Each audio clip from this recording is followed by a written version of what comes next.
was quite disappointed. I thought we could do better.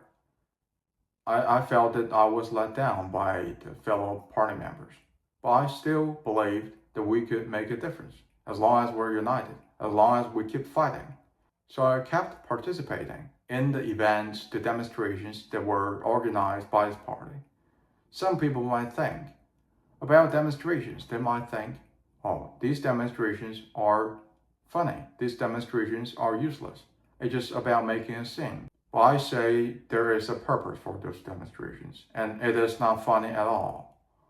Now, let me talk about why we should have those demonstrations and why we have to have those demonstrations. If history has told us anything, that is, you're out to learn something from the Vietnam War. Our freedom, our democracy, have to be felt by ourselves. This war against the communism simply cannot be won and will not be won by anybody else. So we, the Chinese people, we're not asking the young Americans, the young British lads, we're not asking our sons and daughters to fight against communism, to sacrifice for our freedom, because we know nobody owes us nothing. And we know that this war has to be fought and has to be won by ourselves. The cost of the peace is high. Humanity has already paid its price. Let's take a look at how many people died in the Vietnam War. 58,281 U.S. military personnel were killed in action or died from non-combat incidents. And let's take a look at the Viet Cong side. Approximately 1,100,000 North Vietnamese and Viet Cong fighters were killed, and 250,000 South Vietnamese soldiers were killed, and up to 2 million civilians were killed. And not to mention how many people were killed in Indochina afterwards, after the fall of Saigon. Because when it comes to the fall of Saigon, we have to remember the domino theory. At first it was Vietnam, and then it was Laos, Cambodia, all of those places turned red just like a dominoes. And afterwards, how many people died because of the communism? So deeply we know that we can't ignore the price of the peace and only fight for ideology at all costs. Fight against another country merely because we share the different values. I say being able to prevent those conflicts with those countries that share the different views from us is extremely important. Some of those wars could be prevented and should be prevented.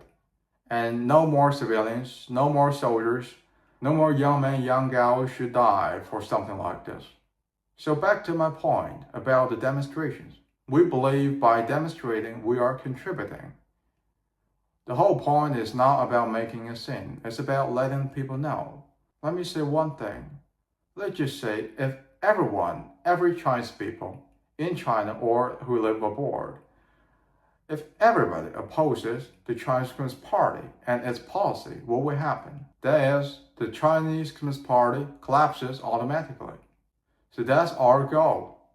We have to let more and more people know the truth.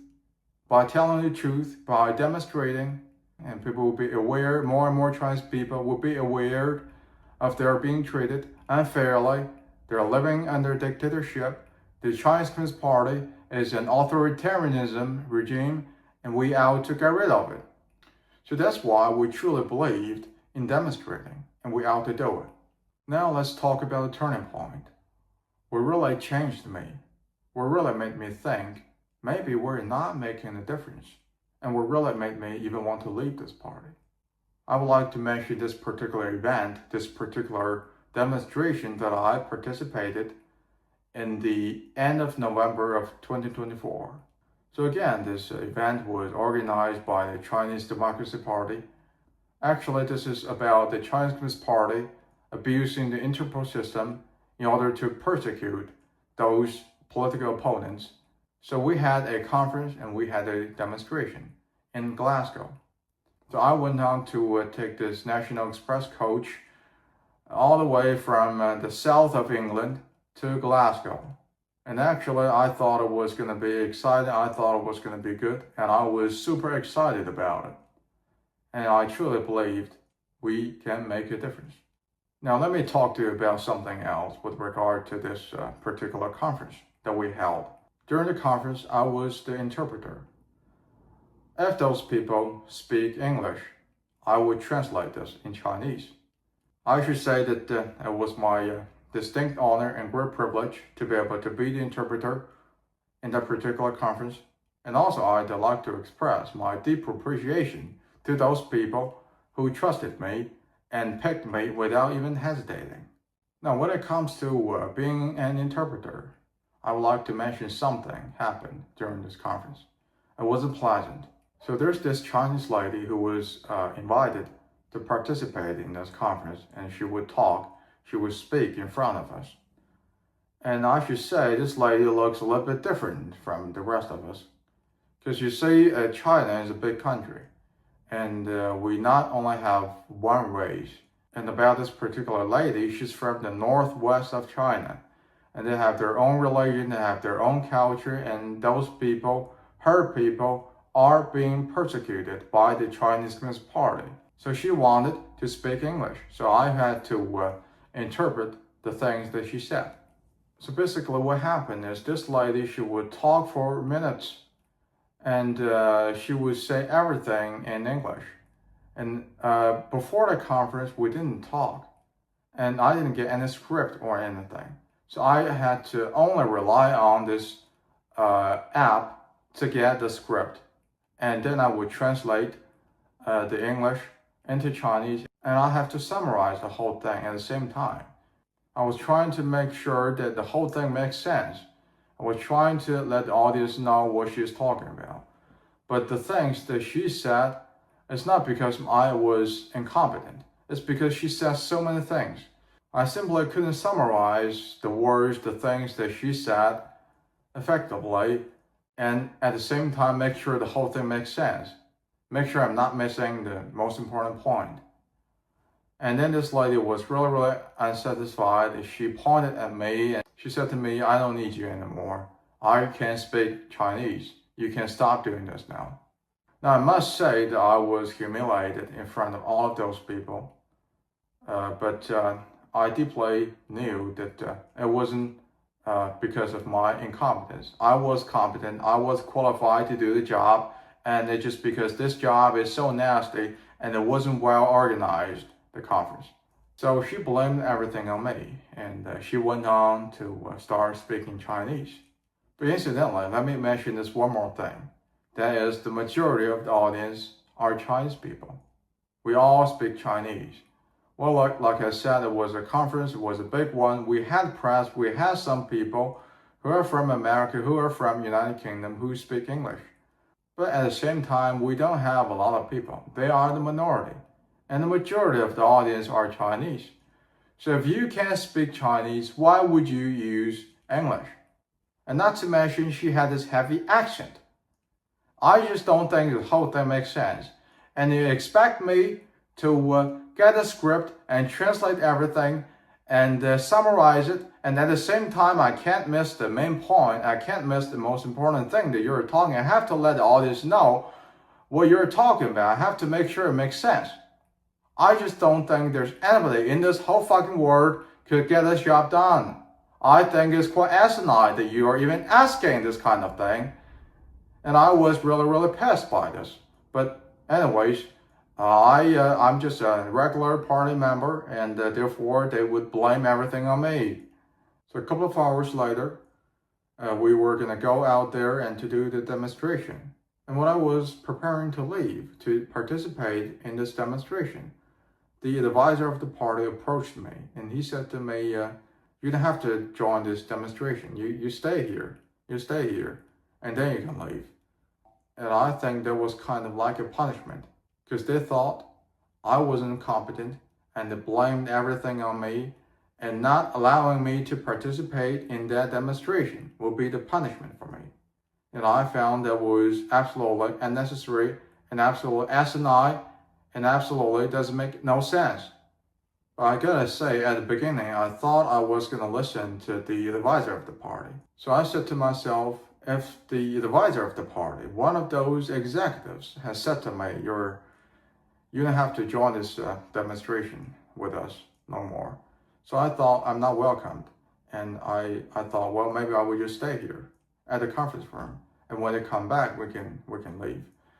But then there's another secretary of the party approached me, and he said to me, why aren't you going? And I said, well, look, the advisor of the party said to me, I'm not welcome and I don't have to go. But that secretary of the party, he encouraged me to go. And he said to me, why not? You should go. You have traveled this far to Glasgow and you should go to that demonstration. You should contribute. Sitting here in the conference room is not going to contribute to our big goal. That is fighting against Chinese Communist Party and fighting the freedom, the democracy for the Chinese people. So I decided, well, that's well said. I am going, regardless what the advisor told me. So therefore I went. So like I said again, this demonstration was about the Chinese Communist Party abusing the Interpol system in order to persecute its political opponents. So at the time, there was this Interpol conference that was held in a big stadium. And we just went out there, and all the delegates, all the representatives would participate in that conference, and they were having this conference inside that big building. And we went really close to the building, and we started our demonstration. As I recall that particular time, oh boy, that was really, really cold.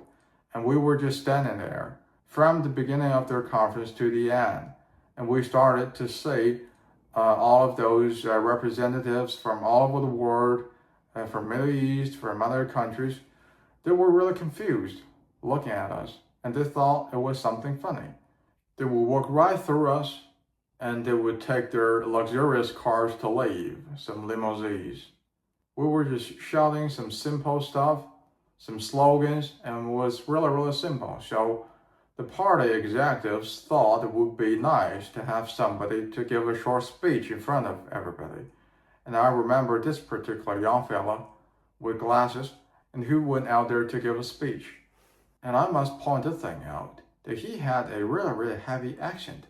And what he said didn't make any sense. And his English sounded like Korean. But I picked up something. Basically, what he was saying is he hadn't met his mother for 2 years. But I would say he handled this speech or whatever the fuck you call it disastrously. It was so bad. I have never heard anything like that, and it was probably the worst speech that has ever been given by anybody who is interested in politics. So I was really, really embarrassed just standing there. And there's another fella I would like to mention is this guy doesn't really speak English. His English is even worse than the fella that I just talked about. And this fella, he went out there, he got a microphone, and he started cursing the Chinese Communist Party. Because I thought he was going to give a short speech, but he started cursing. Now I have to mention how the place responded. Just so you know, wherever you want to have this demonstration, you have to register at first. And the local PED would respond to it. And the police were present. They were at the scene with us. They were watching us all along from the very beginning. And this couple of cops came to this fella who said, fuck Chinese Communist Party, fuck CCP, and some other bad words and some other cursing words. And they came to this fella, and they said to this guy, the police said to this guy, that is not appropriate and it is not allowed. If you would like to give a speech, you can say whatever you want to say, but this is not something that is appropriate, that is decent, and you're not allowed to say this. It's a serious conference going on in there. This is really not something you're supposed to say.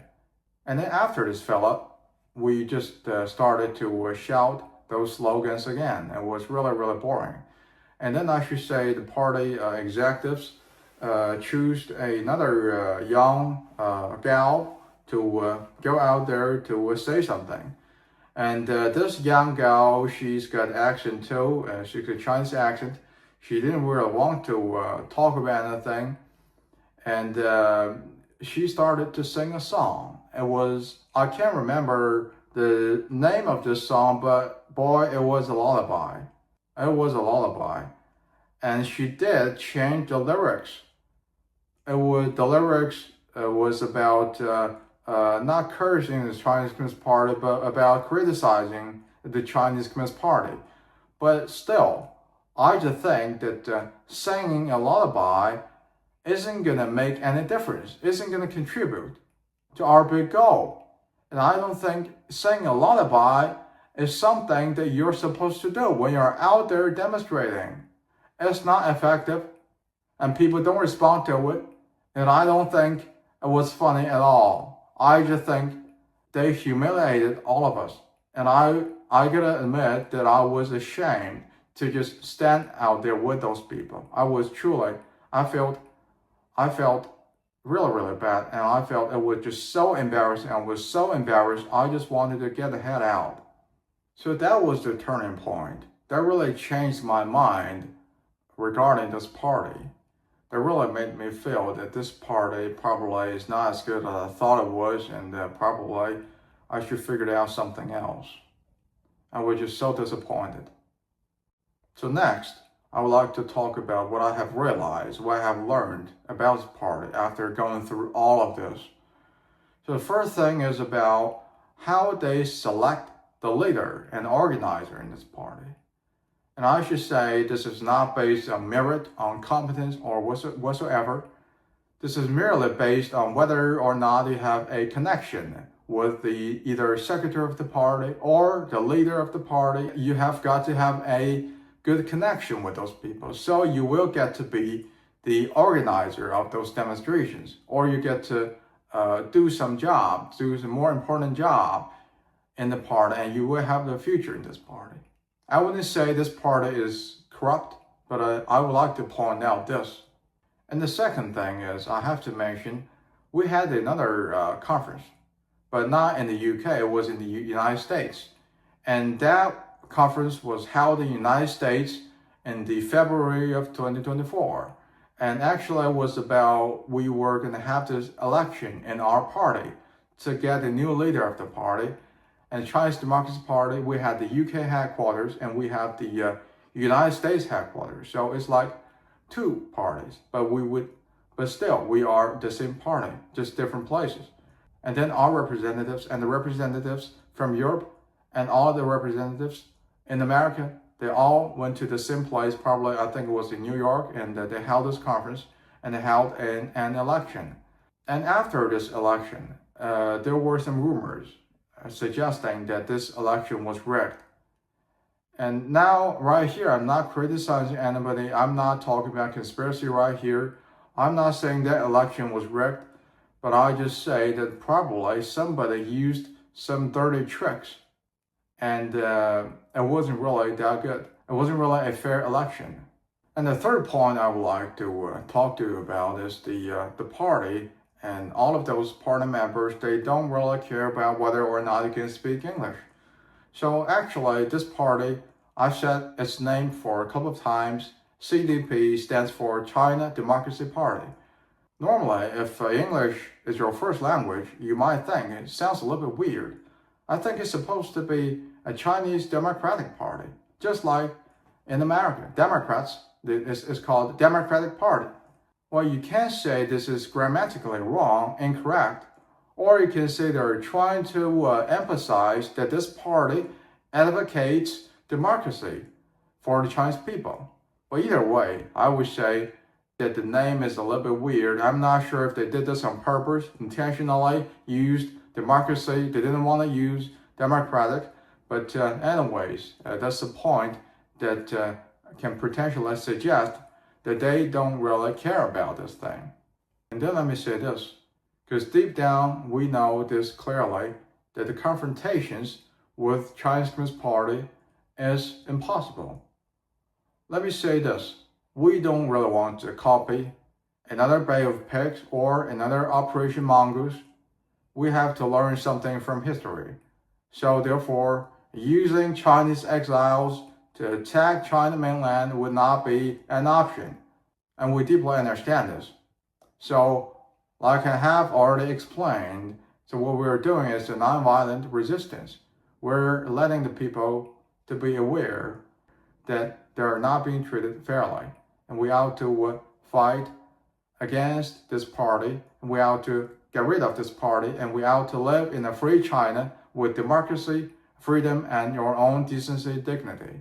So like I said again, our strategy is to let every Chinese people to oppose this Chinese Communist Party and its policy. So what would happen is the party would collapse automatically. So when it comes to using this strategy, I would say that diplomacy is quite important. Being able to communicate with either the press or the other countries, especially the United States and the United Kingdom, will be extremely important. Why? Because we can't really do anything about it. We know that this war has to be fought by ourselves and only can be won by our own people. But at the same time, like I said, we will try to avoid the confrontation with Chinese Communist Party in any form or shape. So get some support diplomatically will be extremely important. So that's why I said it's really, really important and extremely important. It's crucial to be able to deal with those diplomatic issues and communicate with the US and the UK, or to get some support from those countries. Support, I'm not saying we're going to ask your soldiers, your sons and daughters to fight for our freedom. We're just saying we need some support, either it's financially or militarily, probably some artillery, some ammo, some stuff like that. If we were going to do something like the Bay of Pigs, something like Operation Mongoose, we need this support. Otherwise, we don't stand a chance against Chinese Communist Party. So like I said, all of these things are extremely important, are even inevitable. But still, the party doesn't care about English, doesn't care about these things. So I say, if you don't care about English, how could you deal with those diplomatic issues?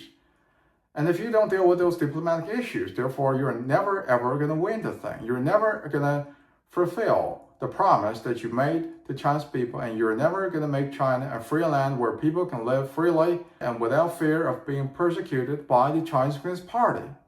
So therefore, I have come to my conclusion. That is, I have got no future being in a party like this. It is hopeless, and this party is desperate. The last point I would like to talk to you about is how did I handle it? I didn't officially quit the party, but I don't think that I would be participating in any of those events that are organized by this party. And I'd rather make some videos like this one with regard to the political issues in Indochina, and I believe by doing so I can contribute more to our goal, letting people know and fighting the freedom and democracy for Chinese people, fighting for a stable peace in Indochina. Make this region not that hostile anymore. Some of you people might think that I betrayed my party, and let me say this, I am not betraying my party. I still treasure the good memories, the good time that I've had in the party, and the great friendship that I had the honor to have with some of the fellow party members out there. I will keep fighting for the democracy, the freedom for the Chinese people, and I would say that if the Chinese Democracy Party somehow they change to reform the party, I will reconsider being more active in the party, but I wouldn't quit the party. I don't think quitting this party would help us to get freedom or democracy any sooner, and I don't think quitting is something that I should do, and I am never a quitter. And let me briefly mention this. That is, when I was doing the assignment interview with the Home Office for the second time, the interviewer asked me, what difference did you think you could make by joining this party? And I believe that I would like to answer this question again. Perhaps my answer wasn't that direct. So I would like to clarify it a little bit and also give you my new answer after I've been through all of these things. What difference did you think you could make by joining this party? What kind of difference I think I can make by joining this party? Because I believe I can make a difference. Not because I'm an ignoramus, not because I'm arrogant, aggressive, a dumb person. It's because my passion, my vigor, my competence, in terms of dealing with those political issues, diplomatic issues, and the effort that I put into the thing. Let us not forget, English is not my first language. I had to work incredibly hard to try to get rid of my accent, to try to learn all those things and the elevated grammar and words. That's why I believed that I can make a difference. So I say that really demonstrated my ability to learn, my competence, and my qualification to do the thing, and my determination to get the thing done, to get rid of the Communist Party, to fight against communism, and my commitment to the Chinese people that we will reform the political system in China, and the Chinese people deserve more, deserve something better, and certainly they do deserve democracy and freedom. That's why I believe I can make a difference. Not because I need the party to thrive, but because of the party needed me.